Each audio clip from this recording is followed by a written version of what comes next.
కౌగిలించమని పిలిచినదా పిలుపు వినరా మలుపు కనరా పరుగువై పదపదరా గుండె దాటుకుని పండుగైన కల పసిడి దారులను తెరిచినదా రుణము తీర్చే కరుణమిదిరా కిరణమై పదపదరా ఓ ఏమి వదిలి అటు కదులుతోందమది మాటకైన మరి తలచినదా మనిషి తనమే నిజము తనమే పరులకై పదపదరా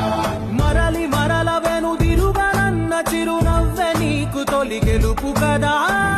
మనసు వెతికే మార్గమిదిరా మంచికై పదపదరా లోకం చీకట్లు చీల్చే ధ్యేయం